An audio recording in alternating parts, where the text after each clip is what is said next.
Hello students. आज हम इस लेक्चर में रमन स्पेक्ट्रोस्कोपी के बारे में समझेंगे और हम ये जानेंगे कि स्पेक्ट्रोस्कोपी में रमन स्पेक्ट्रा का कहाँ पर और किस प्रकार से अध्ययन किया जाता है, किस प्रकार से हम इसका उपयोग करते हैं। तो सबसे पहले हम बात करते हैं कि ये जो रमन स्पेक्ट्रोस्कोपी है ये किस प्रकार से आई और क्यों इसकी इतनी आवश्यकता हो गई और क्या इसका एप्लीकेशन है। तो रमन स्पेक्ट्रोस्कोपी एक ऐसी स्पेक्ट्रोस्कोपिक टेक्निक है जो कि फिजिक्स और केमिस्ट्री में खास तौर पे मॉलिक्यूल के वाइब्रेशन को, उसके रोटेशन को और उस मॉलिक्यूल के लो फ्रीक्वेंसी मोड को समझने के लिए ज़रूरी होती है।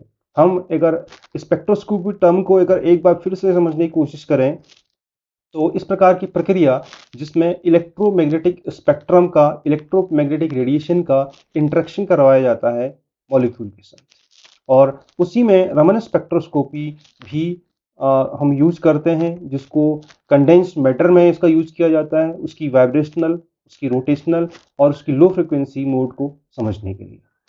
रमन स्पेक्ट्रम जो है और या रमन स्कैटरिंग जो है वह इंडियन फिजिसिस्ट जो सीवी रमन थे उनके नाम पर बोला जाता है, जिन्होंने 1928 में रमन स्कैटरिंग को डिस्कवर किया था और उसी ऑब्जर्वेशन की वजह से, रमन इफेक्ट की वजह से उन्हें 1930 में नोबेल प्राइज फिजिक्स में दिया गया। और रमन साहब प्रथम ऐसे भारतीय हैं जिन्होंने फिजिक्स का नोबेल प्राइज जीता था और 1930 में उन्हें फिजिक्स का नोबेल प्राइज मिला था। रमन स्पेक्ट्रोस्कोपी का जो बेसिक कंसेप्ट है वो है इनइलास्टिक स्कैटरिंग, और रमन स्कैटरिंग जो है वो बताता है कि मोनोक्रोमेटिक लाइट जो है मॉलिक्यूल द्वारा जब एक लेजर से स्पेशली विजिबल नियर इंफ्रारेड और नियर अल्ट्रावायलेट रेंज से स्ट्राइक करा जाती है, तो जो स्कैटरिंग होती है उसको स्टडी करना ही रमन स्पेक्ट्रोस्कोपी है। Raman spectroscopy relies on inelastic scattering. अब हमें ये शब्द हमारे समझ में आना जरूरी है कि इनइलास्टिक स्कैटरिंग किसे कहते हैं। Raman spectroscopy relies on inelastic scattering और Raman scattering of monochromatic light by molecule. तो रमन स्कैटरिंग मोनोक्रोमेटिक लाइट की भी मॉलिक्यूल के द्वारा, वो मॉलिक्यूल के द्वारा हुई, लेकिन मोनोक्रोमेटिक लाइट कहाँ से मिली हमें, स्पेशली हम लेजर की हम बात करते हैं यहाँ पे, वो विजिबल नियर इंफ्रारेड और नियर अल्ट्रावायलेट रेंज की। ये हमारे पास रमन स्पेक्ट्रोस्कोपी का एक इंस्ट्रूमेंटेशन है जिसमें कि लेजर लाइट का इंटरेक्शन कराया जा रहा है मैटर के साथ।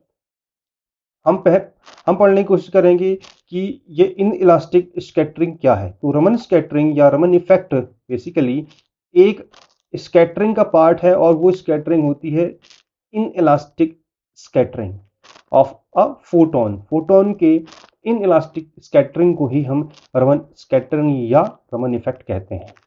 अब हम इसको थोड़ा इस ग्राफ से, पिक्चर से समझने की कोशिश करते हैं। जब हमारे पास कोई भी मॉलिक्यूल का सिस्टम रहता है या कोई भी कंडेंस सिस्टम है, कोई भी मॉलिक्यूल है, उसमें मोनोक्रोमेटिक रेडिएशन का इंटरेक्शन हुआ।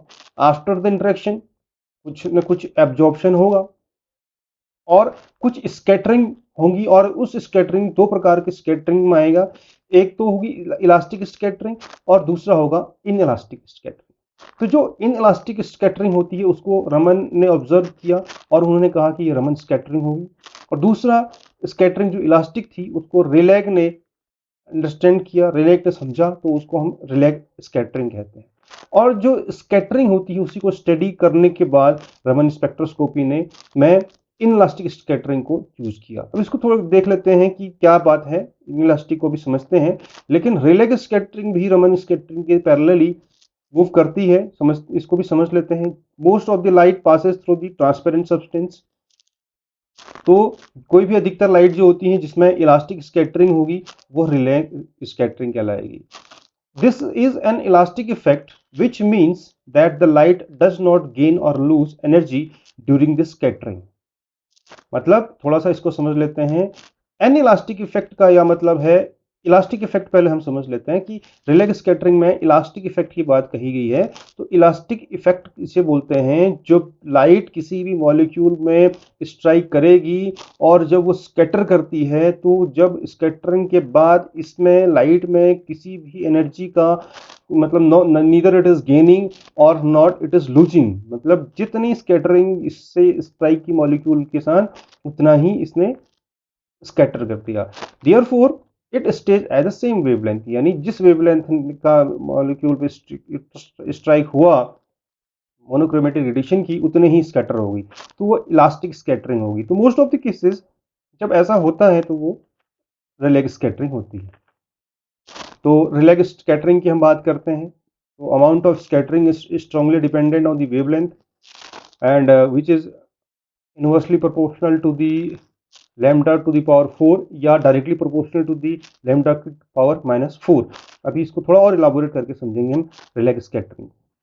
However a small fraction of the scattering light, जो कि स्कैटर जो हुई है जिसमें कि approximately 1 in 1 million photon is scattered by N excitation, with the scattered photon having a frequency different from and usually lower than the frequency of the incident photon। तो कुछ conditions 1 million photon में से लगभग एक की probability रहती है। तो हम बात करते हैं इस अंडरस्टैंडिंग की, जो कि रमन इफेक्ट में क्या अंडरस्टैंडिंग होती है, ये हम देख रहे हैं। ये हमारे पास पूरा सैंपल है। इस सैंपल में हमने देखा कि मोनोक्रोमेटिक लाइट स्ट्राइक कर रही है और कुछ एब्जॉर्प्शन होगा। हम एब्जॉर्प्शन की बात नहीं कर रहे हैं, हम बात करते हैं स्कैटरिंग की। हम ट्रांसमिटेड लाइट की बात नहीं कर रहे, हम कर रहे बात स्कैटरिंग की, कितना स्कैटर हुआ। अब उस स्कैटरिंग में भी स्पेशली हम बात करते हैं इन इलास्टिक स्कैटरिंग। इसका मतलब ये है कि जो लाइट का जो गेन और लॉस है उसमें डिफरेंस आएगा। अगर लॉस और गेन एक जैसा रहता तो इलास्टिक रहेगा। अगर लॉस और गेन इस स्कैटरिंग में लाइट का लॉस और गेन डिफरेंट डिफरेंट है तो वह होता है in elastic scattering and this is Raman effect. तो उसको हम रमन इफेक्ट कहते हैं।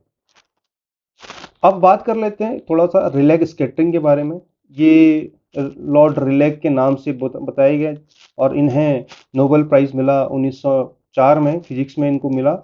और उन्होंने कहा कि जब इलेक्ट्रोमैग्नेटिक रेडिएशन होता है पार्टिकल के द्वारा, तो उस कंडीशन में जो स्कैटरिंग होती है उसकी स्टडी इलास्टिक स्कैटरिंग की स्टडी रिलेग स्कैटरिंग है।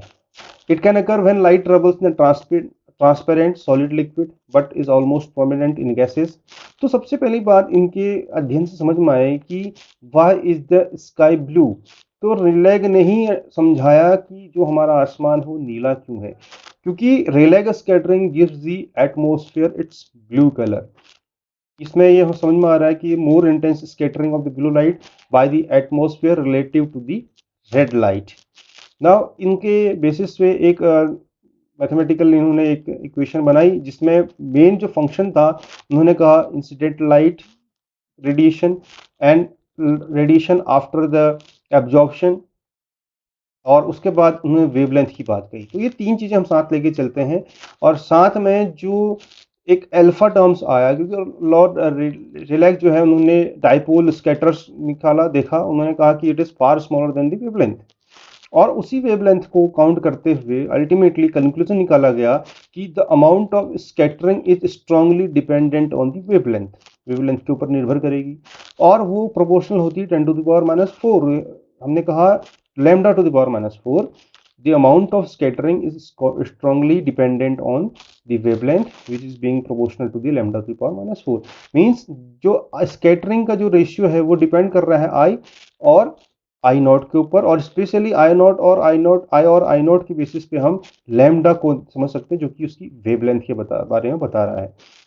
वेवलेंथ से ही हमें क्लियर हो पाएगा कि कितने अमाउंट की स्कैटरिंग होगी। तो वेवलेंथ अगर कम होगी तो स्कैटरिंग ज़्यादा होगी, इसका ये मतलब है। 10 to the power -4 में चला गया। इसके बाद हम बात करते हैं रिलेग स्कैटरिंग में जो कंसेप्ट है वो समझ लेते हैं। जब एक फोटोन इंटरेक्ट करता है मॉलिक्यूल के साथ तो वो क्या करेगा, बेसिक कंसेप्ट उसका ये है कि वो इलेक्ट्रॉन क्लाउड को पोलराइज करेगा। मॉलिक्यूल के इलेक्ट्रॉन क्लाउड को पोलराइज करेगा जब फोटोन इंटरेक्ट करता है मॉलिक्यूल के साथ, और वह उस इलेक्ट्रॉन क्लाउड से एक वर्चुअल एनर्जी स्टेट में राइज करेगा, चला जाएगा। एंड ये जो वर्चुअल एनर्जी स्टेट है उसका जो समय है वो बहुत कम है। This is extremely short lived in order of 10 to the power -14 second. लगभग 10 to the power -14 सेकेंड तक की इसकी लाइफ है and the molecule soon drop back down to this ground state releasing a photon. हम जानते हैं जब कोई भी मॉलिक्यूल या कोई भी स्टेट हायर एनर्जी स्टेट से लोअर एनर्जी स्टेट में आएगा तो इमिशन होगा या वह रिलीज करेगा कुछ अमाउंट के फोटोन्स को, ये हम पहले पढ़ चुके हैं। This can be release in any direction resulting in scattering. अब क्या होगा, जो फोटोन है वो अगर ग्राउंड स्टेट में आएगा तो उसके वजह से स्कैटरिंग होगी। However since the molecule is dropping back to the same state it started in, जहां से वो शुरू हुआ था मॉलिक्यूल वो उसी स्टेट में आ जाता है। तो उस केस में जो फोटोन, अगर जो एनर्जी है फोटोन की release in the photon must have the same as the energy from the initial photon. यानी दोनों फोटोन जो इनिशियल स्टेज पे था और जो इमिशन स्टेज का जो फोटोन है, जब दोनों की एनर्जी सेम होती है तो वह स्टेट होती है रिलैक्स स्कैटरिंग की। इसको हमने इलास्टिक भी कहा। Therefore the scattering light has the same wavelength, तो स्कैटरिंग लाइट की वेवलेंथ सेम हो जाएगी। अगर हम बेसिक कंसेप्ट और बेसिक थ्योरी की बात करें तो जब लेजर लाइट इंटरेक्ट करता है फोटोन फोनोन वाली किसके साथ और other excitation in the system resulting in energy of laser photon being shifted up और डाउन। यानी जो एनर्जी है लेजर फोटोन की, अगर ये शिफ्ट होती है अप और डाउन की वजह की तरफ, अभी हमने बात कही उस फोटोन की एनर्जी फोनोन की एनर्जी या फोटोन की एनर्जी में कोई डिफरेंस नहीं आता है। अगर वो डिफरेंस आता है चाहे वो अप द वर्ड हो या डाउन वर्ड हो, तो इस प्रकार की जो शिफ्टिंग होती है, the shift in energy gives information about the phonon mode in the system.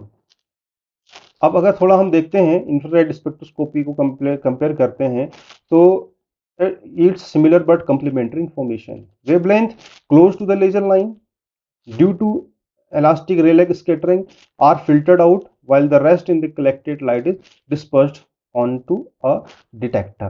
तो ये वेवलेंथ की हम बात कर रहे थे। बेसिक कंसेप्ट यही है, अगर ये लाइट फोनोन जो है जो लेजर की लाइट है, अगर ये हायर एनर्जी स्टेट में जाने के बाद रिलीज करके जो उसकी फोनोन की एनर्जी कम या ज़्यादा होती है तो वो रमन स्कैटरिंग को इफेक्ट करता है और रमन स्कैटरिंग को प्रोड्यूस करता है, इसके बारे में जानकारी देता है। अब हम बात करते हैं इन gas Raman scattering can occur with a change in vibrational rotational and electronic energy of molecule.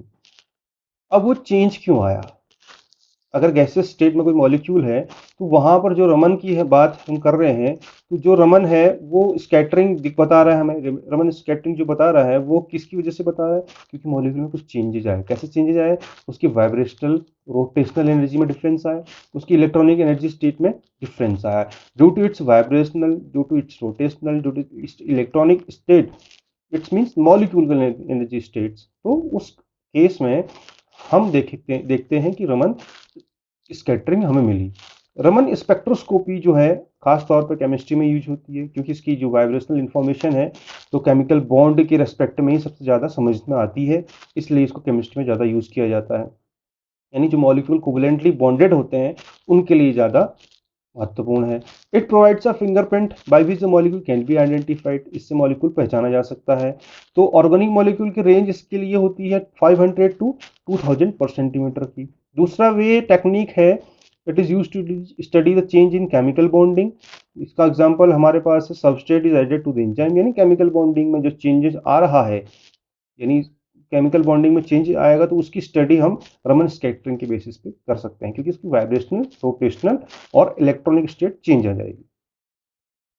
इसके बारे में थोड़ा और बात करते हैं। हमने कहा कि जो जिस प्रकार से जो इंसिडेंट फोटोन है, फोटोन या फोनोन, वो एक्साइट करता है अपनी लोअर ग्राउंड स्टेट से लेके वर्चुअल स्टेट पे। तो वर्चुअल स्टेट में जाने के बाद वो जब ग्राउंड स्टेट में आता है तो उस कंडीशन में जो स्टडी है, अगर उसकी वैल्यू फोनोन की एनर्जी कम या ज़्यादा होती है तो उसको अलग अलग तरीके से आइडेंटिफाई किया जाता है। जैसे हमारे पास है, अगर फॉर द स्पॉन्टेनियस रमन स्पेक्ट effect the molecule will be excited from the ground state to the virtual energy state. वो लोअर एनर्जी स्टेट से कहाँ चला गया?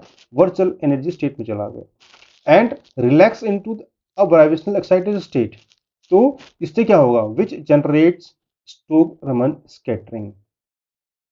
यानी जो फोनोन था ग्राउंड स्टेट से अगर वर्चुअल स्टेट में गया और वापस रिलैक्स होके नीचे आया, वो कहाँ पे आया? वाइब्रेशन की एक्साइटेड स्टेट में आया। इसको हम पिक्टोरियली समझते हैं थोड़ी देर में।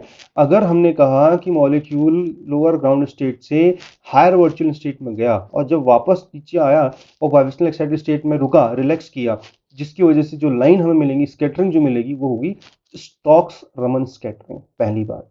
दूसरी बात, यदि मॉलिक्यूल वाइब्रेशनल स्टेट से स्कैटरिंग करने के बाद ग्राउंड स्टेट पे आया और उसकी एनर्जी ज़्यादा हुई और वेवलेंथ कम हो गई, तो उस प्रकार की स्कैटरिंग एंटी स्टॉक स्कैटरिंग कहलाई जाए। अभी आगे और समझते हैं ऐसा क्यों हुआ, स्टॉक और रमन स्कैटरिंग की वैल्यू क्यों मिली हमें। क्योंकि उसमें मॉलिक्यूल की जो पोलराइजेबिलिटी थी उसमें चेंज आया, due to the change in polarizability or the amount of deformation of the electron cloud। Basically अगर हम इलेक्ट्रॉन क्लाउड में डिफॉर्मेशन की बात करते हैं तो वही पोलराइजेबिलिटी होती है, तो उसकी अमाउंट के ऊपर डिपेंड करेगा। तो with the respect to the vibrational coordinates required for the molecule to exhibit the Raman effect, means there are three conditions when the incident photon excites one to the virtual state, and after the virtual state reaching, when this molecule resides or relax on the vibrational excited state, then it is stop scattering, and when it is relaxing on the another state, which that is known as anti-Stokes scattering, and this is due to the molecular polarizability change. The amount of polarizability change will determine the Raman scattering intensity। तो Raman shift जो है वो vibrational level में के equal होगा, जिसमें कि वह समझा जा रहा है रमन शिफ्ट क्या होगा। इसको हम इस ग्राफ से ज़्यादा अच्छी तरीके से समझ सकते हैं। हमने कहा स्टॉक रमन स्टॉक स्कैटरिंग, हमने कहा रमन एंटी स्टॉक स्कैटरिंग, हमने कहा रिलैग स्कैटरिंग। तीनों को हम वन बाय वन समझ लेते हैं। पहली बात, जब इस ग्राउंड स्टेट से मॉलिक्यूल एनर्जी एब्जॉर्ब करने के बाद वर्चुअल स्टेट में पहुंचा, और वर्चुअल स्टेट में पहुंचने के बाद मॉलिक्यूल जब ग्राउंड लेवल में आने पर अपने ग्राउंड एनर्जी के एक्साइटेड स्टेट में जाता है, क्योंकि देखिए V=0 ये ग्राउंड स्टेट है और ये क्या है V=1 एक्साइटेड स्टेट है। किसकी, इलेक्ट्रॉनिक जो स्टेट है उसकी, ये ग्राउंड स्टेट है, ये एक्साइटेड स्टेट है।